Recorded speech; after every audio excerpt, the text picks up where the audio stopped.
ये आकाशवाणी रायपुर है। प्रादेशिक समाचार बुलेटिन के साथ मैं सुषमा श्रीवास।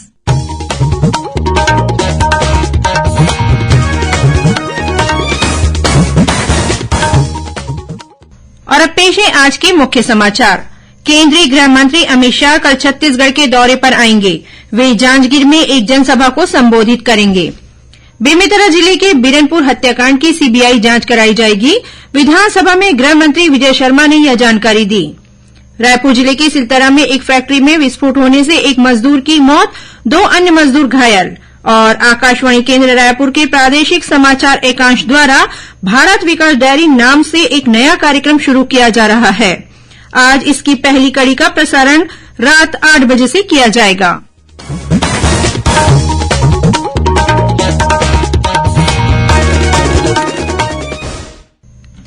अब समाचार विस्तार से। केंद्रीय गृह मंत्री अमित शाह कल छत्तीसगढ़ के दौरे पर आएंगे। वे सबसे पहले कोंडागांव पहुंचेंगे और वहां संगठन के नेताओं की बैठक लेंगे और चुनावी तैयारी तथा रणनीति को लेकर चर्चा करेंगे। बाद में जांजगीर के हाई स्कूल मैदान में आयोजित एक जनसभा को संबोधित करेंगे। वे कल शाम ही दिल्ली लौट जाएंगे।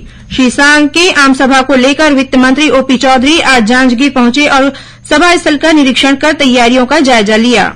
वहीं जांजगीर में एक प्रेस वार्ता में विधायक राजेश मूणत ने बताया कि आयोजन को लेकर भाजपा की व्यापक तैयारियां हैं। चुनावी शंखनाद करने के लिए केंद्रीय गृह मंत्री अमित शाह छत्तीसगढ़ पहुंच रहे हैं।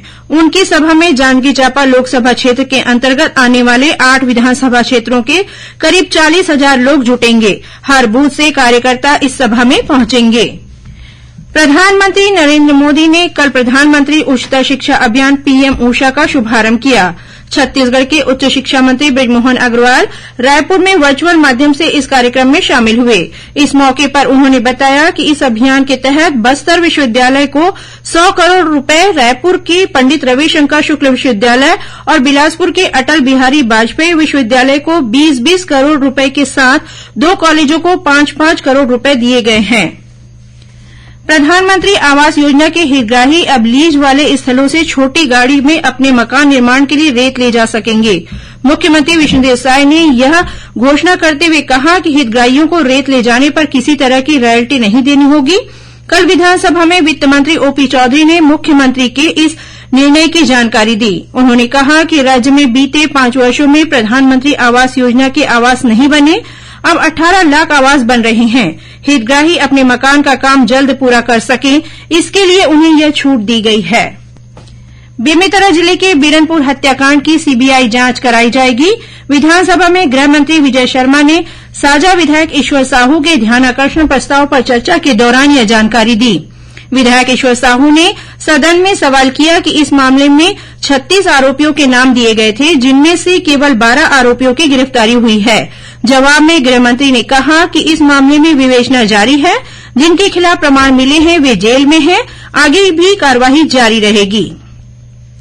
गौरतलब है कि बिरनपुर में 8 अप्रैल को 2 समुदायों के बीच हुई हिंसा में भुवनेश्वर साहू की हत्या हो गई थी, जिनके पिता ईश्वर साहू इस समय साजा से भाजपा विधायक हैं। वाणिज्य, उद्योग तथा श्रम मंत्री लखनलाल देवांगन के विभागों से संबंधित अनुदान मांगे आज छत्तीसगढ़ विधानसभा में चर्चा के बाद पारित कर दी गई। मंत्री श्री देवांगन ने अनुदान मांगों पर हुई चर्चा का जवाब देते हुए बताया कि राज्य की आवश्यकता के अनुरूप नई औद्योगिक नीति जारी की जाएगी। श्री देवांगन ने बताया कि आगामी वित्तीय वर्ष में शहीद वीर नारायण सिंह श्रम अन्न योजना का विस्तार कर 9 जिलों में 24 नए केन्द्र खोले जाएंगे। इस योजना के तहत श्रमिकों को मात्र 5 रुपए में गर्म भोजन प्रदान किया जाता है। विधानसभा में कल उप मुख्यमंत्री विजय शर्मा के विभिन्न विभागों से संबंधित अनुदान मांगे पारित कर दी गई। अनुदान मांगों पर हुई चर्चा के जवाब में श्री शर्मा ने पूरे प्रदेश में डायल 112 की सेवाएं शुरू करने, प्रदेश की 11,000 से अधिक पंचायतों में महिला सदन और अमृत सरोवर निर्माण की घोषणा की। श्री शर्मा ने बताया कि देश का 4था साइंस सेंटर रायपुर में खोला जाएगा।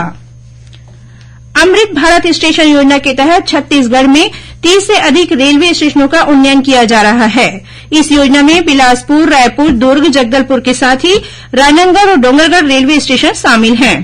प्रधानमंत्री नरेंद्र मोदी 26 फरवरी को वर्चुअल रूप से देशभर में इस योजना का उद्घाटन करेंगे।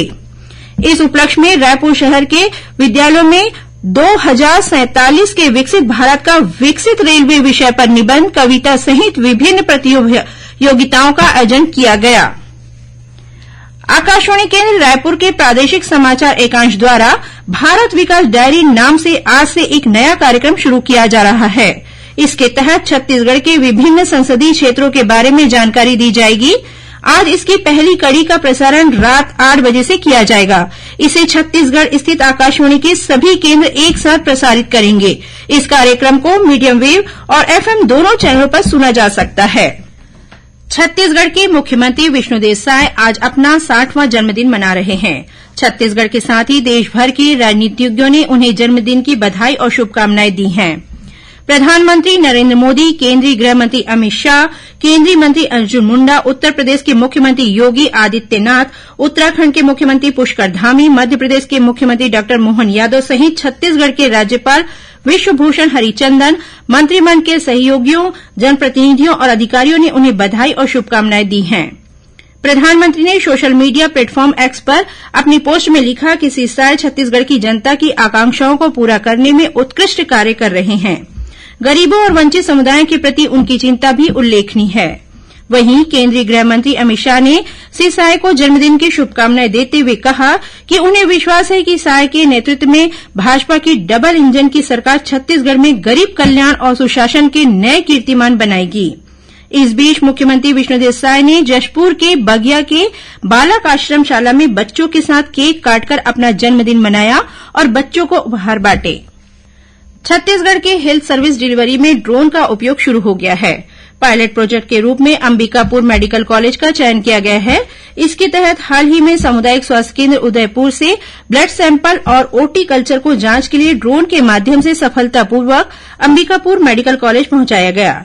ड्रोन संचालन के प्रशिक्षण के लिए 2 स्व सहायता समूहों की ड्रोन दीदियों को दिल्ली भेजा गया था। इस प्रोजेक्ट के सफल होने पर राज्य के सभी जिलों में इसे लागू किया जाएगा।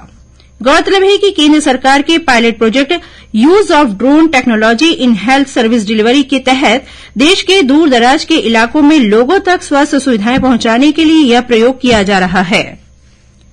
नेहरू युवा केंद्र रायपुर, युवा कार्यक्रम और खेल मंत्रालय, भारत सरकार द्वारा आज आस पड़ोस युवा संसद कार्यक्रम का आयोजन रायपुर के दुर्गा कॉलेज में किया गया, जिसमें मुख्य अतिथि के रूप में रायपुर सांसद सुनील सोनी मौजूद थे। युवा संसद में नई शिक्षा नीति, महिला आरक्षण और गरीब कल्याण योजना पर चर्चा की गई। रायपुर के महापौर एजाज ढेबर ने आज नगर निगम में 1901 करोड़ 33 लाख रुपए से अधिक का बजट पेश किया। बजट में रायपुर में वर्ल्ड स्किल सेंटर खोलने का प्रावधान किया गया है, जिसमें युवाओं को कौशल प्रशिक्षण दिया जाएगा और उन्हें रोजगारमूलक कार्यों से जोड़ा जाएगा। महापौर एजाज ढेबर ने अपने बजट में अगले वित्तीय वर्ष में 3 मिनी स्टेडियम बनाने की घोषणा की है। इसके अलावा शहर में मेट्रो लाइट ट्रेन की व्यवस्था की जाएगी। करीब 500 करोड़ रुपए की इस परियोजना को पब्लिक प्राइवेट पार्टनरशिप से पूरा किए जाने का प्रस्ताव है। बजट में 100 नई इलेक्ट्रिक बसें चलाने की भी घोषणा की गई है। रायपुर के साइंस कॉलेज मैदान में चल रहा क्षेत्रीय सरस मेला लोगों के आकर्षण का केंद्र बना हुआ है। इस मेले में छत्तीसगढ़ के 133 महिला स्व सहायता समूह अपने उत्पादों को लेकर पहुंचे हैं। वहीं मेले में असम, उत्तराखंड, मध्यप्रदेश, झारखंड और बिहार से भी महिला स्व सहायता समूहों ने अपने स्टॉल लगाए हैं। मुख्यमंत्री विष्णुदेव साय ने कल मेले का शुभारंभ किया। रायपुर जिले के धरसींवा क्षेत्र के सिलतरा में एक फैक्ट्री में विस्फोट होने से एक मजदूर की मौत हो गई। वहीं 2 अन्य मजदूर घायल हो गए हैं। यह घटना आज दोपहर की है। मामले की जानकारी मिलते ही धरसींवा पुलिस और दमकल की गाड़ी मौके पर पहुंची और राहत कार्य शुरू कर दिया। पुलिस ने घायल 3 कर्मचारियों को उपचार के लिए अस्पताल भेजा, जहां डॉक्टरों ने एक मजदूर को मृत घोषित कर दिया। पुलिस मामले की जांच कर रही है। अब कुछ खबरें संक्षेप में। जाने माने रेडियो उद्घोषक अमीन सयानी का आज हार्ट अटैक से मुंबई में निधन हो गया। वे 91 वर्ष के थे। प्रधानमंत्री नरेंद्र मोदी ने अमीन सयानी के निधन पर शोक व्यक्त किया है। अग्निवीर वायु सेना भर्ती के लिए आवेदन करने वाले राजनांदगांव जिले के पात्र अभ्यर्थी को लिखित परीक्षा के लिए निःशुल्क कोचिंग दी जाएगी। इसके लिए वे जिला रोजगार और स्वरोजगार मार्गदर्शन केंद्र से संपर्क कर अपना नाम दर्ज करा सकते हैं। वन विभाग की योजना में पैसा निवेश करने के नाम पर भिलाई की एक महिला से लाखों रुपए की ठगी करने के आरोप में दुर्ग पुलिस ने एक आरोपी को गिरफ्तार किया है, जिसे न्यायिक रिमांड पर जेल भेज दिया गया है। और दुर्ग पुलिस ने प्रतिबंधित ब्राउन शुगर की बिक्री करने के आरोप में एक महिला तस्कर को नागपुर से गिरफ्तार किया है। अंत में मुख्य समाचार एक बार फिर। केंद्रीय गृह मंत्री अमित शाह कल छत्तीसगढ़ के दौरे पर आएंगे। वे जांजगीर में एक जनसभा को संबोधित करेंगे। बेमेतरा जिले के बीरनपुर हत्याकांड की सीबीआई जांच कराई जाएगी। विधानसभा में गृह मंत्री विजय शर्मा ने यह जानकारी दी। रायपुर जिले के सिलतरा में एक फैक्ट्री में विस्फोट होने से एक मजदूर की मौत, 2 अन्य मजदूर घायल। और आकाशवाणी केंद्र रायपुर के प्रादेशिक समाचार एकांश द्वारा भारत विकास डायरी नाम से एक नया कार्यक्रम शुरू किया जा रहा है। आज इसकी पहली कड़ी का प्रसारण रात 8 बजे से किया जाएगा। इसी के साथ प्रादेशिक समाचार बुलेटिन समाप्त हुआ। नमस्कार।